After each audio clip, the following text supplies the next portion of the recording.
Now, behind the Aloha vibe, a lot of people think of you as the guy who's building the virtual border wall, which either makes them love you or hate you.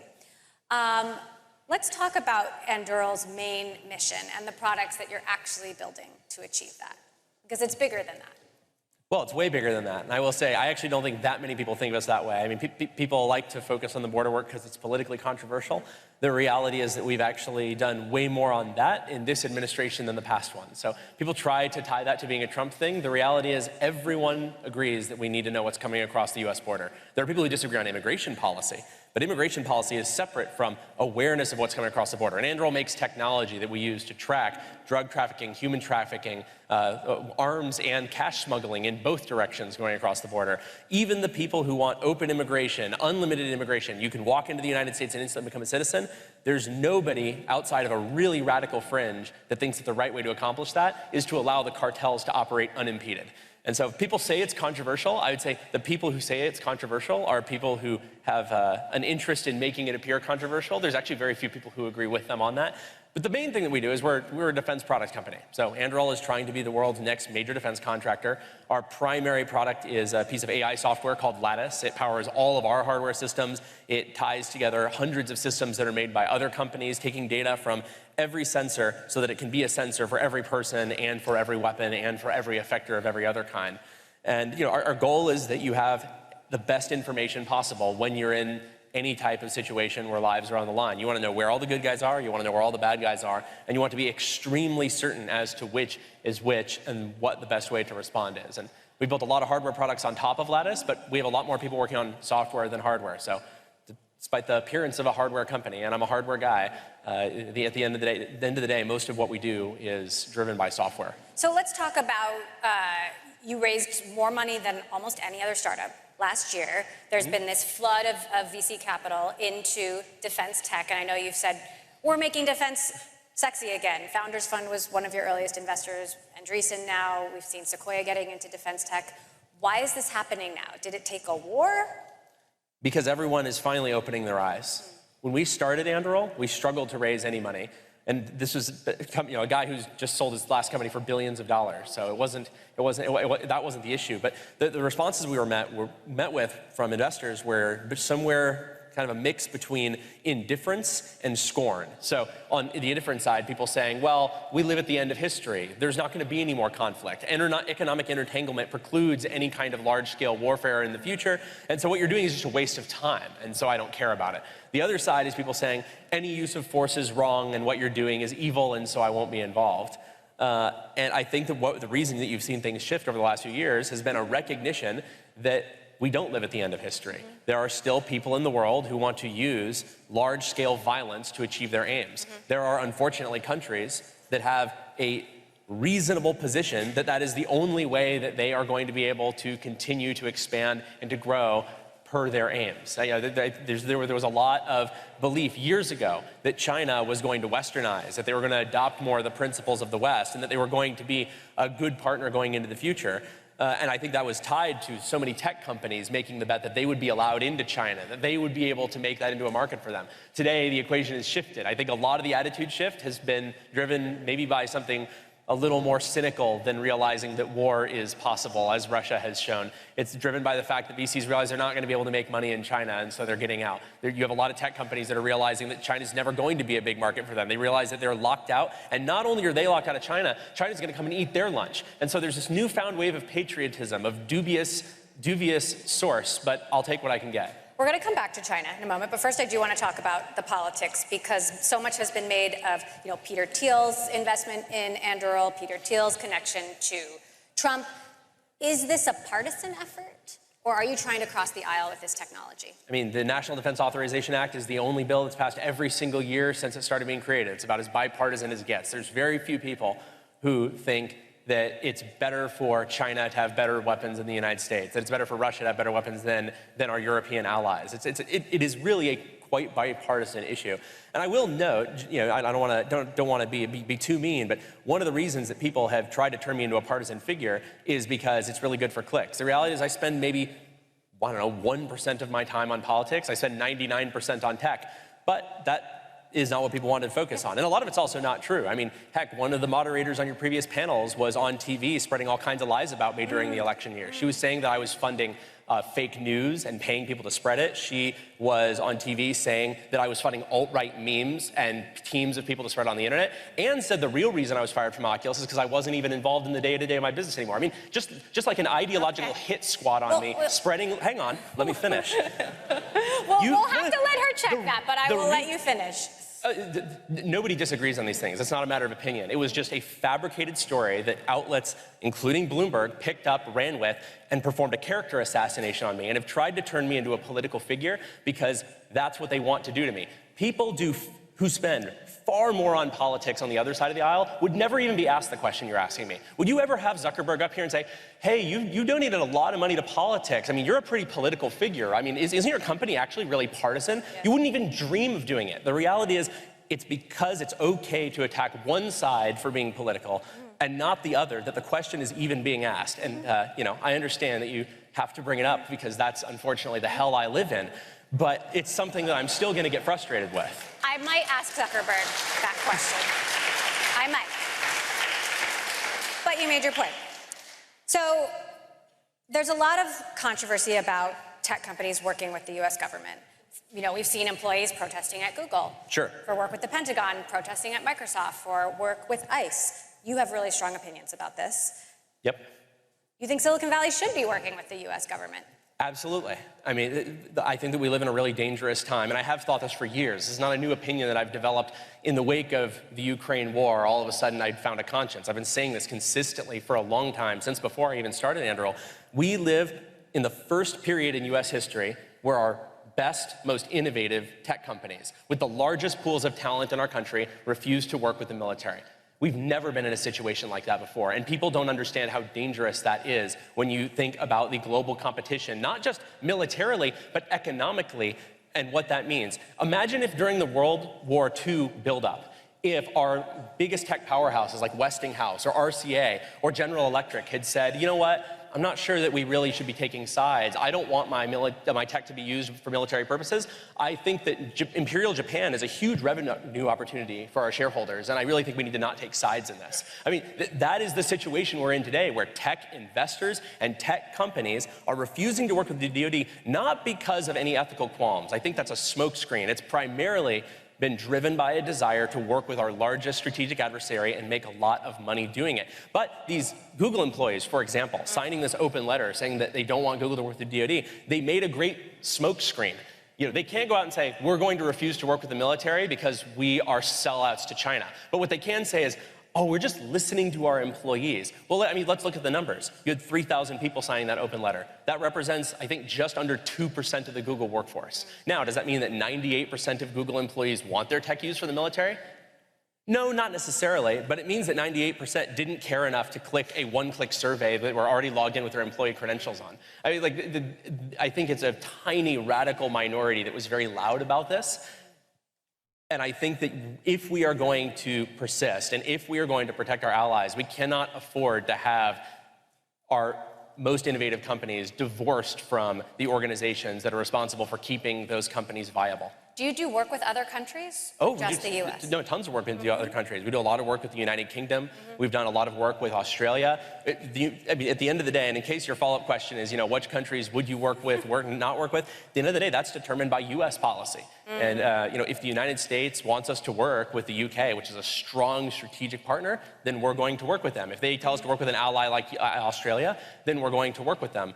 I get people sometimes asking me, oh, but what's your line in the sand? Would you sell to North Korea? Would you sell to China? And the answer is, doesn't matter. I'd go to prison if I did that. I don't even have to think about it. And I do actually have opinions on it, but the right thing for me to do as a guy who is working really at the behest of democratically elected leaders is not for me to say that I'm the guy who decides who gets our technology or how it gets used. That should be decided not by corporate executives, but by elected officials who are actually beholden to power.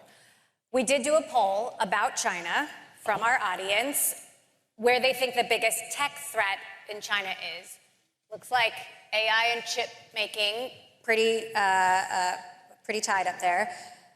Companies like Apple, companies like Google, companies like Tesla have deep ties to China. Are these ties appropriate?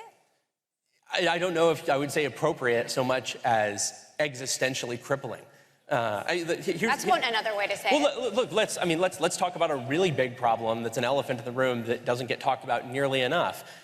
The analysts, the financial weenies, they look at these companies and they try to come up with what the risks are. Oh man, are rising interest rates going to hurt their sales? Could it be that they're not able to capitalize this plant that's over here? But people don't like to talk about the real risk, the existential risk. The risk where Taiwan is taken by China and they either fully deprive us of advanced capabilities that we would certainly deprive them of in any kind of wartime scenario, or alternatively, that they unilaterally act to cripple our largest companies. Think how much trouble Apple would be in if China decided they wanted Apple to be in trouble. Almost all their manufacturing is there. They cannot exist as a company without that. You have a nearly $3 trillion company, the biggest powerhouse of economic value in the entire United States, totally beholden to the whims of one person in China. That's crazy, that's unprecedented. But people don't talk about it, including Apple, because if it happens, it's too unthinkable. It's a risk you can't even talk about. You can't even discuss this risk rationally because it's so extraordinarily bad of an outcome. And so instead, what do people do? They say, well, I think that we do actually need to stay coupled to China. Collaboration is really important, and shouldn't we all just get along? They don't have a choice. They made their choice years or decades ago, and now they have to pretend that they made the right one. Anyway, yes, I have strong opinions on this. The problem fundamentally is the right time for us to realize this danger and this risk was when we allowed China to join the World Trade Organization. We had this misguided idea that we were going to westernize them and that they were working for us. It turns out that we're working for them, and the second best time to solve that is now. So let's talk about TikTok then for a second, because something else you have strong opinions on. I know TikTok is banned from Anduril employees' phones. Why do you think TikTok is such a threat, and what do you think that the US government should do about it? Well, there's a few sides here. So the United States government recently passed a piece of legislation that prohibits the installation or use of TikTok on government devices and also on the devices of government contractors. Meaning if you build weapon systems, you're not allowed to have the Chinese spyware app on your phone. Seems pretty reasonable, right? All right. And people say, oh, but they said really, really nicely that they're never going to send their information to China. Well, guess what? Chinese law begs to differ. The Chinese Communist Party is literally on the board of directors of ByteDance. They literally have a financial stake in the company. The laws of China are extremely clear. Them and their families are at risk if they dared to not do what the government said, or to even if they were even to tell anybody about it. Now, people can say, Palmer, that's unfair. In the United States, you can get a court order to get information too. Yes, but you can't tell the company that they're not allowed to even talk about it and that they have to lie continuously about it. Nor are they going to imprison you and your family if you do something about it. You're probably just going to get a book deal. So, and that's the difference, the book deal versus prison dichotomy between China and the United States. I actually think that the United States should have gone slightly further on this. One of the reasons that we didn't ban TikTok from our employees' personal devices earlier as a security risk is because it's actually a legal minefield. You can't really quite get away with that in modern times for good reason. I think they should have gone further and said, you know what, we are going to formally declare that TikTok and ByteDance applications, and really any application that is controlled directly by the Chinese Communist Party, is a security risk. We're not saying you have to not allow it, but you should be allowed to ban it if you want to. In other words, let's say that you're not a company that's directly covered like we are by this piece of legislation. Imagine if we are something that's adjacent, like a company that does accounting for weapons companies. They're technically not covered. I wish our government would go and say, you know what, we're formally declaring that TikTok is a security risk, and that any company that believes it is in the national interest to ban it from devices that have access to their data is not at some kind of legal risk from TikTok or their employees saying, hey, that's not fair, I really like funny videos on my lunch break. You did sell your first company to Facebook. I did. You did. What do you think about what's going on over there? Oh, man. Well, look, everybody can always speak. Everyone who sells their company always likes to come back later and say, if I were there, things would be better and things would be different. I think that they've not made the best moves that they could have made over the last few years. You're being remarkably diplomatic when you weren't so diplomatic earlier. But here's why. It's because I'm not a journalist, so I'm not. By the way, I actually was. I was a journalism major at Cal State Long Beach. I was the online editor of the Daily 49er, which is one of the largest student papers in the country. Yeah. Good to know. Who knew? That's why I'm so butthurt about bad journalism. But the problem is that there are. What was I even saying? We were talking about Facebook and Mark Zuckerberg and what he's doing right and wrong. And what they're doing right now. I mean, the reason I'm so diplomatic is because at the end of the day, I'm still a VR guy. I want VR to succeed.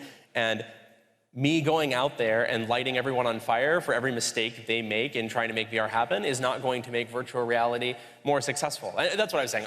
I'm not unbiased. I'm allowed to be a VR partisan. I'm allowed to only say things that I think will cause virtual reality to become a mainstream technology faster. And in my estimation, going out and lighting the people who took my company, stabbed me in the back, and threw me out the back door, it's not going to be good for VR. So I'm not going to do it. And look, for whatever differences I might have with them, they are one of the companies that has put more into VR than anybody in the world, and I don't want them to stop doing that. They are one of the few companies in the world that truly believes in VR still. Apple, you seem to be a fan of the new thing. Is it going to be a thing if it's $3,500?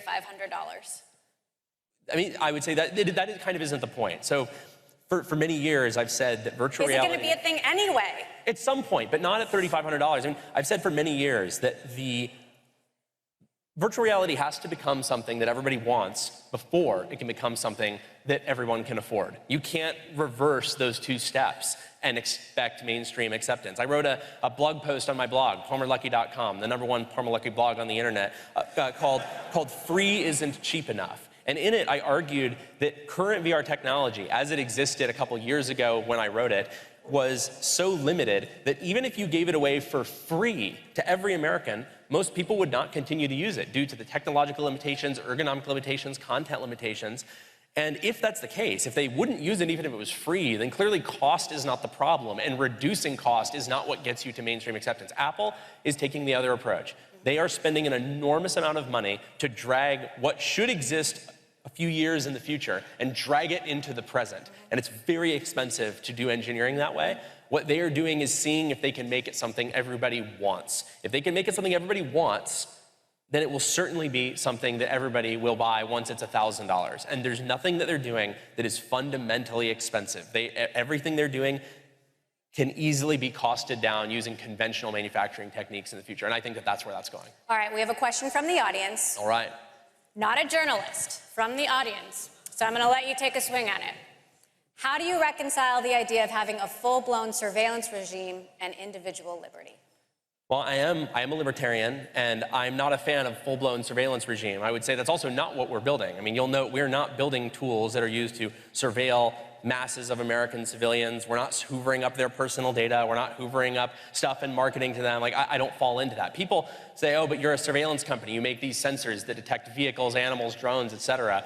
To which I say, you know what? There are certain places where you do need surveillance. If you have a military base that is constantly under threat of attack, you need surveillance, and I don't feel bad about that. If you have a border where there are people who are coming into the United States and selling us massive quantities of fentanyl-contaminated marijuana, if they're coming in here and selling people into sex slavery, I don't really mind watching that one little strip and saying, you know what, people who go from that side to this side or this side to that side, and they're doing it illegally, that's something that we should be aware of.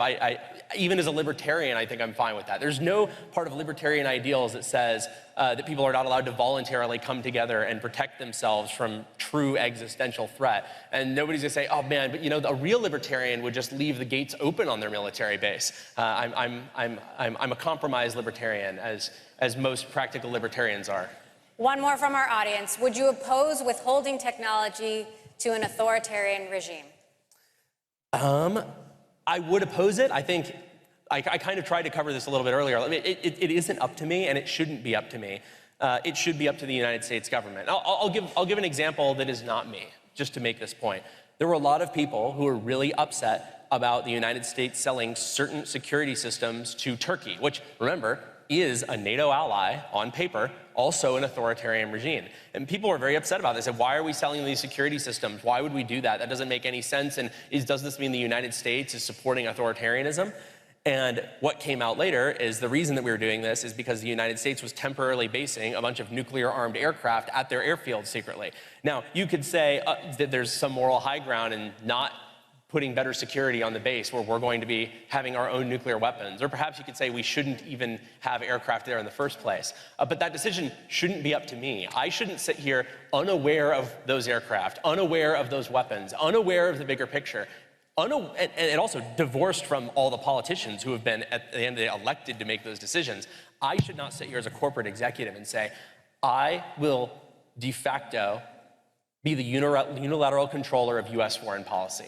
I, the corporate executive, get to decide who we are allowed to work with and who we are not, because that is a very dangerous path that puts power in the hands of people that should not have that power. That should be in the hands of people that you can elect a new leader to replace. All right, as much as I could sit here forever and listen to this, I'm getting the flashing, please stop. It's time for a networking break. Last question from me. You sold a company once.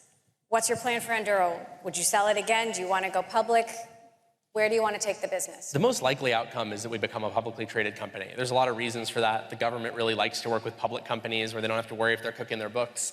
You've got all of Wall Street breathing down your neck trying to find out if you're lying to them and if they should short sell you after, of course, going on TV and telling everybody that you're a terrible company. And I think that that's a reasonable thing. It's also not really likely that we would be a good fit for any of the other defense contractors. I mean, we're a defense product company. We use our own money to decide what to build, how to build it, when it's done, and then we sell it to the government. We are building the tools that we think are maybe not the best way to make money, but they're the best way to equip partners like Ukraine, like Taiwan, with tools that they can use on day 1, day 10, day 100, day 1,000 of a potential conflict with the expansionist dictatorships that threaten them.